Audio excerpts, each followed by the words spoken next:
Welcome to City Talk. This is Karen with the City of Columbia's Park Rangers, here to tell you a little bit about what we've got going on in July. It is indeed summer in Columbia, and it's super, super hot out there. So we've got some things on the book for you to come find our coolest, shadiest spots. And it is definitely cooler down by the river, under the canopy of those beautiful trees. We're starting out on Saturday, July 8th, with a shady tree ID walk, and that will be with our naturalist John McKenzie. It is at the north end of Riverfront Park, 4122 River Drive, and plan to meet at the parking lot there and bring, of course, a shady hat and lots of water, but you'll take a walk along the riparian forest, along the broad river, under the shade of the trees, and get to appreciate some of those stately giants that make our city such a cool place to be, even in July.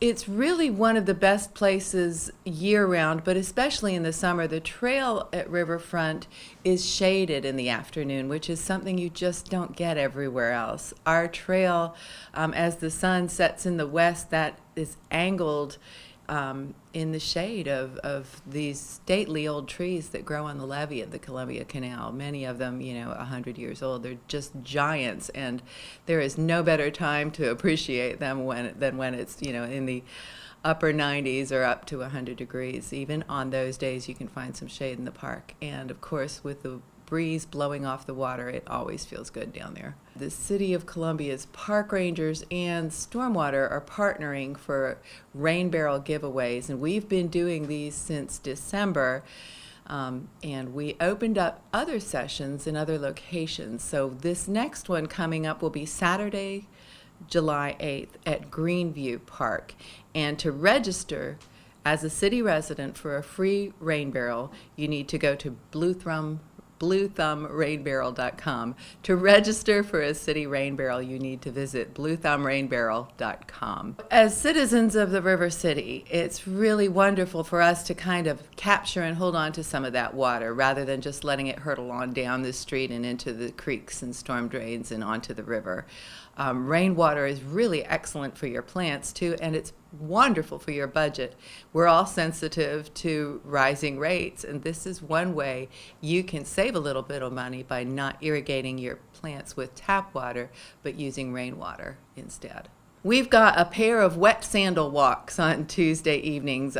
In the summertime, we know that everybody likes to get down by the water, so strap on your chacos or your tevas and come see us on Tuesday, July 11th and Tuesday, July 18th at the north end of Riverfront Park at 6 o'clock. We'll take a stroll under the canopy of those riparian trees, look at the floodplain forest, look at some of the aquatic critters we've got there. We've got a healthy macroinvertebrate community that supports the fish and the whole web of life, really, that thrives at the north end of the park. It's pretty amazing what you can find down there. And so this is just a shaded walk for you to get a full appreciation of the glory of nature on a Tuesday night. And go ahead and think that we'll probably dip our toes in the water a little bit. We are going to go ahead and stand on the Cobble Bars at the north end of the river. They're favorite spots of a lot of our fishermen anyway.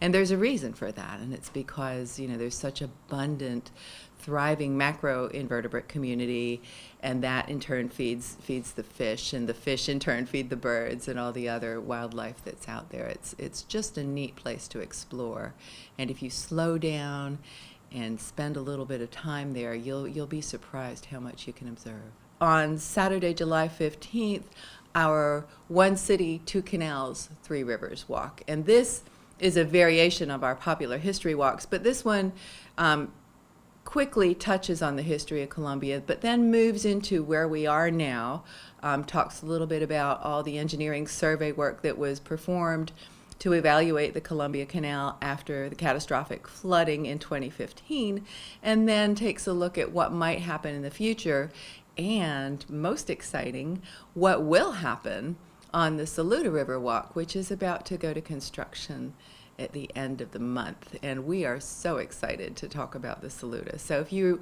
want to learn a little bit about where we've been and where we're going, this is the walk for you. That is on Saturday the 15th at 2 o'clock at the south end of Riverfront Park, 312 Laurel Street. We are really excited about the Saluda Greenway coming under construction. That really is just a spectacular, beautiful river, and it's lacked public access for a long time.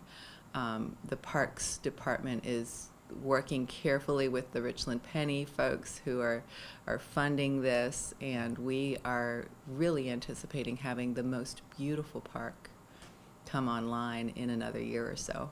For both Saturday the 22nd and the 29th is our popular Canal History Walk, and we've bumped that back to 4 o'clock in the afternoon to let you get a little bit cooler part of the day to walk down. That meets at 312 Laurel Street, 4 o'clock, and this is an overview of some of the historic structures we've got, both the 1820s and the 1890s canal, a lot of the history of Columbia Correctional Institution, which now looks completely different with all the construction up there, and then all the water treatment plant, the pump house, the turbine house, and some of those things. The city is here because the river is here, and it's neat to learn about where we've been. Columbia is located here because we are on the fall line, which was the upward limit of navigation for settlers coming in boats back in colonial times. And before that, of course, for Native Americans, it was a crossroads and kind of a trading area. The Cherokee tribes were on the west bank, and the Cherokee Trail, continued along through Casey, West Columbia, up through Saluda and into the mountains. And then Congaree and Wateree tribes and the Coffatahiche were here in the area on the east bank. And so this river was really kind of a central place even before colonial people came and settled. And once we did settle, we used that fall line to our advantage to create power with mills and, of course, later hydroelectricity. And then the mills came in industrialization, and all of that followed. But our location, when you stand up on the wall at the Esplanade and look down over the expanse of the fall line and the shoals and the rapids, it just gets you a really neat overview of how we got to be where we are. You can always find our information on the city's website. Click to departments along your left-hand side, click to Parks and Recreation, and then select the Outdoor Adventure tab. You will find all of our programs there. Thanks.